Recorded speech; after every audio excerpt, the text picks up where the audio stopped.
Thank you, Pro Tem. Just to remind residents of District 13 that this Saturday at 10 a.m. there will be a community cleanup on Blackwood Drive. Anyone who's interested in volunteering can park in the parking lot at the Food Lion and meet with the Beautification Commissioner for District 13 and work on cleaning up the area between Stewart's Ferry and the neighborhood. Thank you. Again, that's 10 a.m.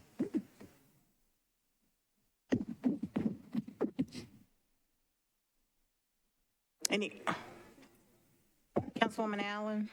Thank you, Madam Chair. I just want to remind everybody that we passed a resolution at the last meeting noticing that this is Dark Skies Week. It's an opportunity to get your children excited about science and astronomy, and it's also, there's a cool meteor shower happening. So if you think about it, turn off your lights when you don't need them and go outside and watch some stars fall.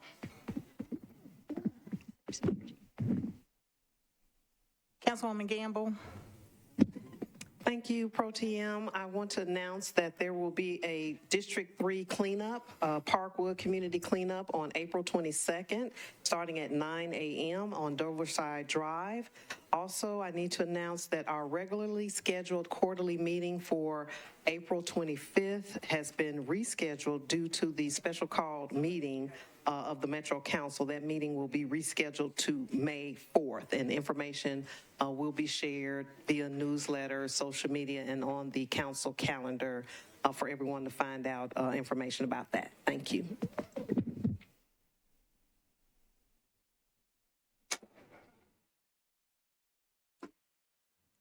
Any additional announcements while we wait for the presentation? Oh.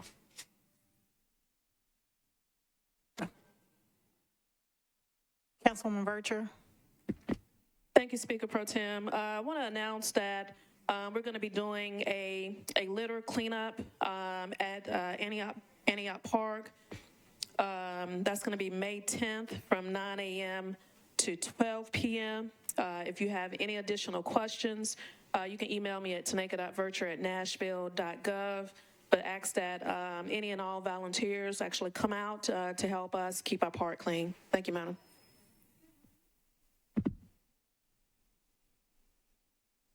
Councilman Parker. Thank you, Pro Tem.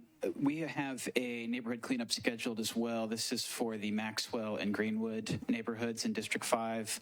It's going to be April 29th. It's a Saturday. We're meeting at 9 o'clock at the Ross Early Learning Center. So that's the Greenwood Neighbors and Maxwell Heights Neighborhood Association cleanup, April 29th, 9 a.m.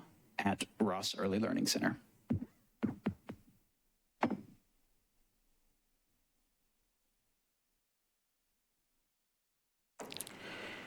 Any other announcements? I have a District 2 announcement on next Tuesday, the 25th. We will proceed with our monthly District 2 community meeting. It will just be moved up half an hour and start at 5:30 in light of the specially called council meeting for next Tuesday. And it's the same location, North Precinct, in the community room. Again, that is Tuesday, April 25th at 5:30 p.m. for the District 2 community meeting.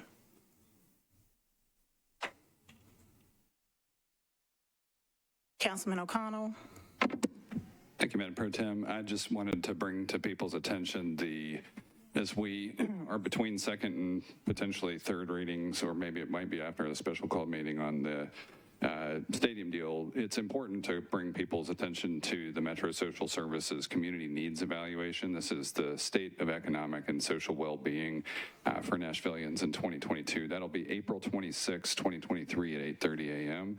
That will take place at West End Community Church at 235 White Bridge Pike, Nashville, Tennessee 37209. The guest speaker for that presentation will be Dr. James Powers of Vanderbilt University's Geriatric Fellowship Program. He is the director of that.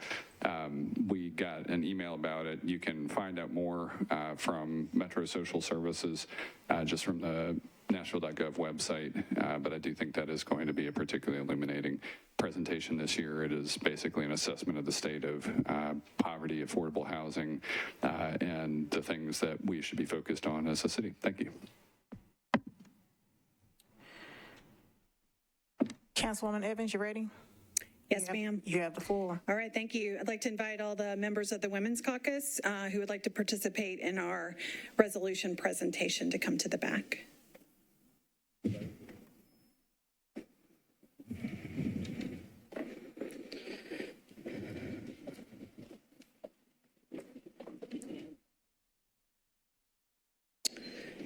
All right, this is a presentation for resolution number RS 2023-2099, a resolution urging bars and restaurants in Nashville and Davidson County to participate in the Safe Bar program. Whereas the Sexual Assault Center, the Tennessee Department of Health, and the Tennessee Coalition to End Domestic and Sexual Violence came together in 2018 to create the Safe Bar program, and Whereas the Safe Bar program works to train staff on how to identify and intervene safely when they see sexual harassment or assault at their establishment. And whereas the learning objectives of the Safe Bar program include identifying strategies to cultivate a safe and inclusive environment, demonstrating the ability to intervene in situations where there is a risk of sexual assault, identifying types of bystander intervention strategies, identifying common responses to trauma, and identifying appropriate responses to a disclosure of sexual assault. And whereas the free training is conducted in a 1.5-hour training given directly to bar staff, and whereas in order to be considered a safe bar, at least 50% of staff must participate and be trained with the program and maintain certification status on an annual basis, and just take this first one here. You're right here? Yes.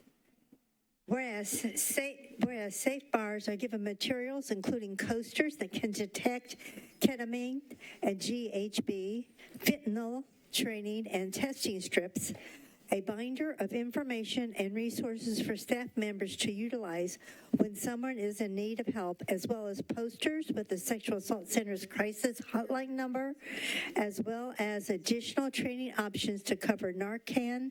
And whereas safe bars are listed on the Safe Bar program website and given window clings to signal the public that the bar has been trained in accordance with this program, and also given marketing opportunities through the Sexual Assault Center. And whereas the Sexual Assault Center offers training for community leaders to facilitate safe bar trainings by taking two-hour training sessions across 2 days, and go ahead. Where am I? Right here. Whereas it is fitting and proper that the Metropolitan Council urge bars, hotels, entertainment venues, and restaurants across Nashville and Davidson County to train staff on how to prevent and properly respond to sexual harassment and assault that may occur in their establishments. Bring us home. Together. Bring us home. Right here. Now, therefore, be resolved by the Council of the Metropolitan Government of Nashville and Davidson County that the Metropolitan Council hereby goes on record as urging all alcohol-serving establishments in Nashville and Davidson County to participate in the Safe Bar program. This resolution shall take effect from and after its adoption, the welfare of the Metropolitan Government of Nashville and Davidson County requiring it.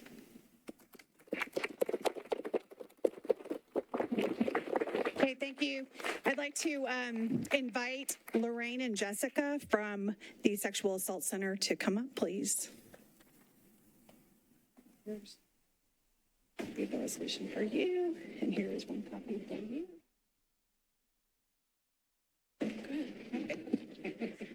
Thank you so much for this opportunity to be here and for such a great showing to hear about the Safe Bar program and how it is going to make Nashville a safer community for visitors to come and to feel safer and have a great time in our city, because we are known for a great time. So please just look into it and consider letting your favorite drinking establishment know to become a safe bar.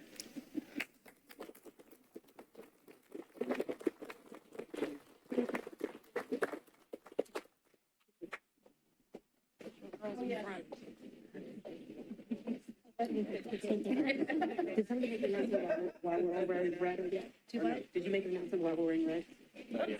Okay, so also you'll see many of the women on caucus are wearing red shirts in regards to gun reform and wanting to be supportive today as well. So we're going to take some pictures. Ms. Van Rees, do you want to come?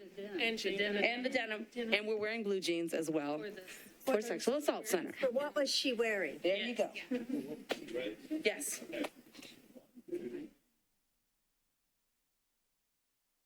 Okay.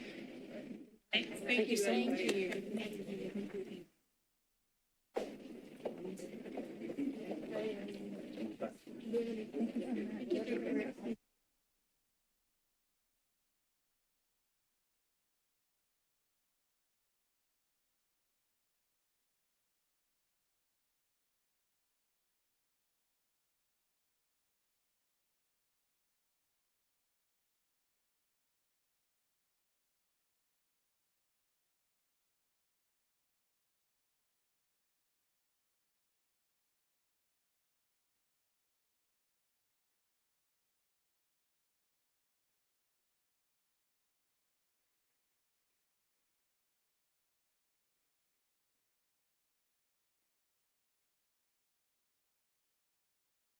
Are there any further council member announcements?